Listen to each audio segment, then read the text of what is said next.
Bonjour à tous, ici le Salonique Ryu Sensei, j'espère que vous allez bien. Aujourd'hui on se retrouve pour une nouvelle vidéo sur Monkey D. Luffy. Ça fait un bail qu'on n'a pas parlé du fruit du futur roi des pirates. Du coup on va en parler mais je vais aborder les choses différemment. J'ai encore découvert d'excellents One Piece Buy pour vous. On va donc parler du fruit de Luffy, de ce qu'il nous réserve et d'autres choses encore. Pour le soutien on peut mettre un gros pouce bleu sous la vidéo. Pour rejoindre l'Oro Jackson ce grand navire, on peut s'abonner à la chaîne. Elles ont pour nom Gryffondor, Poufsouffle, Cerf d'Aigle et Serpentard. Mais avant, je voudrais vous parler d'un magnifique jeu, Harry Potter, Épreuve de sorcier. Épreuve de sorcier, c'est l'extension du Nana à Poudlard. Dans le jeu, on joue directement sur la carte du maraudeur, cette fameuse carte conçue par les maraudeurs. On réunit la baguette de Suro, la pierre de résurrection et la cape d'invisibilité et on obtient ces classiques, une année à Poudlard et Épreuve de sorcier. Tout le monde connaît l'univers de J.K. Rowling, et bien ce jeu fait honneur à cet univers si grandiose. On retrouve les meilleurs persos, les salles de classe et l'univers justement. Le jeu a vraiment été parfaitement travaillé. Le déplacement se fait sur 3 plateaux, les cartes sont magnifiques et tout est parfait. Il faut gagner un max de points pour remporter la coupe des 4 maisons. On est vraiment au cœur de l'œuvre de J.K. Rowling. Il y a même du Quidditch, et tout le monde aime le Quidditch. C'est comme les pandas. Il y a 3 sortes de balles.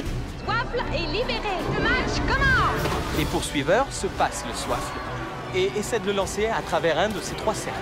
On retrouve carrément l'ambiance des salles de classe. Tout le monde veut remporter la coupe. C'est le moment. Dans Épreuve de sorcier, il y a 8 épreuves individuelles ou collectives. De l'univers d'Harry Potter, évidemment. Il faut montrer nos compétences de sorcier. Combattre d'autres élèves de Poudlard. Montrer qui est le patron. Moi par exemple, je suis le boss par rapport au sortilège. Quelle puissance! Serez-vous à la hauteur pour gagner la coupe? Je pense que oui. Bientôt nous aurons tous à choisir entre le bien et la facilité.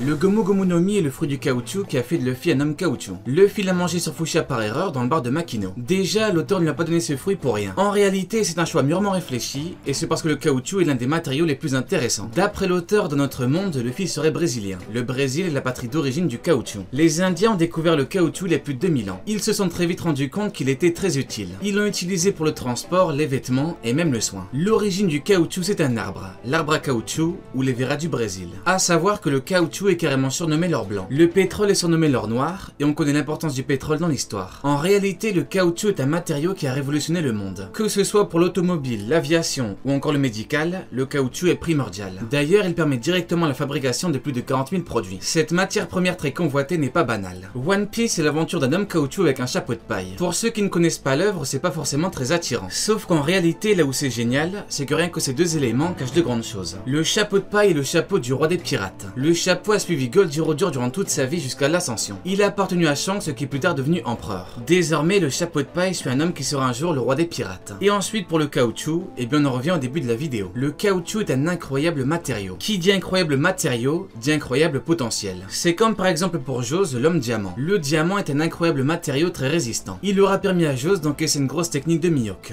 sans devoir l'esquiver. Connaissez-vous beaucoup de monde qui pourrait l'encaisser sans esquiver? La majorité des combattants chercheraient à tout prix à l'esquiver, ce qui est normal. Mais Jose l'a encaissé. Pour le caoutchouc c'est pareil mais c'est beaucoup plus technique. Le diamant offre une grosse faculté qui fait de Jose un excellent commandant. Le caoutchouc offre d'excellentes facultés qui feront de Luffy le roi des pirates.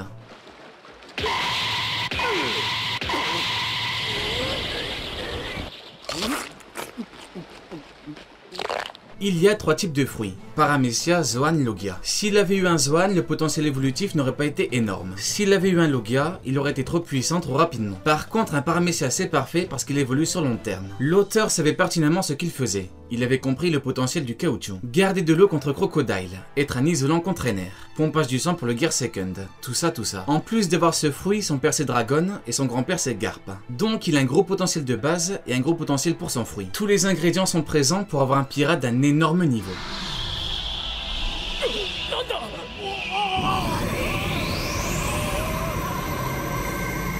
Je vais maintenant vous présenter la règle que je nomme la règle des 50%. D'après moi, pour les fruits, il y a 2 étapes. En fait, quand on mange un fruit, on a une puissance maximum que l'on peut atteindre via la maîtrise du fruit normale. entre guillemets. La puissance maximum représente 50% d'une valeur. Par contre, une fois qu'on éveille le fruit, les 50%, on les dépasse. Du coup, c'est simple, on peut augmenter jusqu'à 100%. Un fruit permettrait donc d'avoir deux puissances différentes. Premier palier égale maîtrise normale.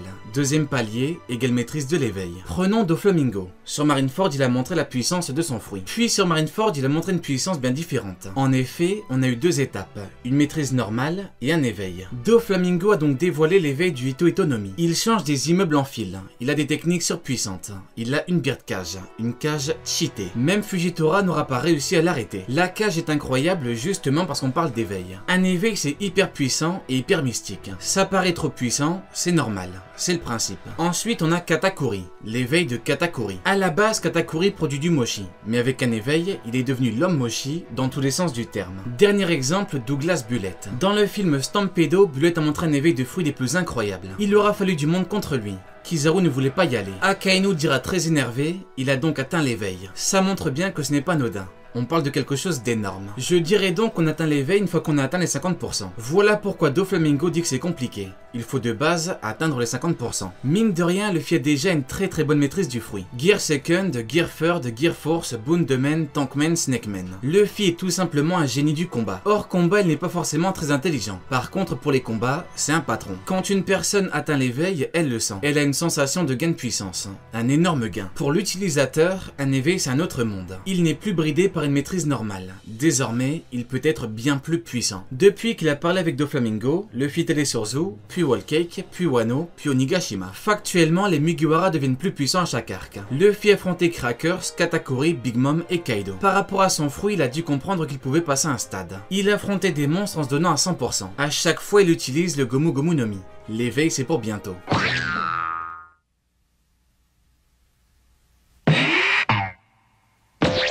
Je réitère d'anciens propos par rapport à Shanks. Il y a de fortes chances pour que Shanks ait fait exprès que Luffy mange le fruit. Récemment, on a appris que le fruit avait été escorté par le JM. Donc, c'est bien que le fruit est particulier. On ne va pas revenir dessus, on l'a déjà expliqué. L'auteur a donc reparlé d'un élément en lien avec le premier chapitre, et le fruit de Luffy. Du coup, il pourrait très bien revenir dessus. Et normalement, il le fera. Qui aurait cru voir Shanks devant le Gorosei? Voir Shanks avec un tel regard pour dire qu'il reverra bientôt Luffy. Il nous cache encore beaucoup de choses. À l'époque, il n'est pas Yonko, mais il se départage un titre. Vous le connaissez, meilleur épéiste au monde, avec Mihawk. Mihawk égale œil de faucon. Mihawk égale le clairvoyant. Mihawk égale très bonne observation. On ne va pas me dire qu'il n'a pas remarqué que Luffy avait chopé le fruit. Quand même pas. Shanks sait très bien que le fruit est rare, et même très rare. Alors pourquoi laisser comme ça? Monkey dit Luffy. Shanks savait que Luffy est indie, que son père est dragon et que Garp est son grand-père. Il était dans l'équipage de Goldie Roger. Il connaît les choses. Il a sacrifié un bras pour Luffy. Il lui a prêté le chapeau de Roger. Ça fait quand même beaucoup. Mais alors la question est pourquoi? Pourquoi Shanks l'aurait laissé? Eh bien pour la même raison qui fait qu'il a sacrifié un bras. À l'époque il était épéiste pur. Pourtant il a sacrifié un bras. Pour la même raison qui fait qu'il lui a prêté le chapeau de Roger.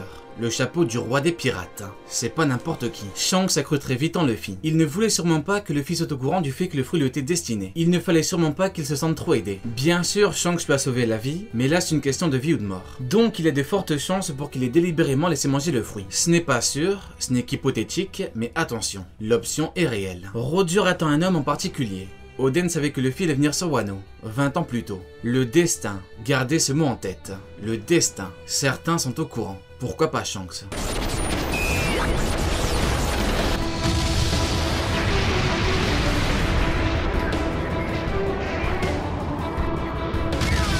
Généralement, pour l'éveil de Luffy, on pense à Doflamingo. En fait, généralement, on se demande s'il va tout changer en caoutchouc. C'est peut-être le cas, mais Katakuri est plus important. Katakuri combine deux éveils, un éveil de Haki et un éveil de fruit. Pour Luffy, normalement, ce sera un peu identique. Je m'explique. En début de vidéo, je parlais du caoutchouc au sens large. Cet hydrocarbure est obtenu grâce au latex. À la base, on a un liquide blanc, le latex. Katakuri a mangé le fruit du mochi, qui est une préparation à base de riz gluant. Maintenant, petite question. Qu'est-ce qui s'apparente le plus à un Logia? Le latex ou le mochi? Le latex vient directement d'un arbre, c'est donc la bonne réponse. Les Logias ne sont pas que des éléments. Logia signifie littéralement système naturel. Il y a 4 éléments. L'eau, la terre, le feu et l'air. La fumée ce n'est pas un élément, c'est un système naturel. La boue ce n'est pas un élément, c'est un système naturel. Donc pour l'éveil de Luffy, on aura l'équivalent d'un Logia. Un peu comme Katakuri, mais en bien plus évolué. On a vraiment un cadre naturel. Luffy est destiné à avoir un kiff phénoménal. Il a mangé le fruit du caoutchouc qui est à la base du latex. Il a beaucoup de techniques animalières. Elephant Gun, Grizzly Magnum ou encore King Cobra. Il aura l'équivalent d'un Logia.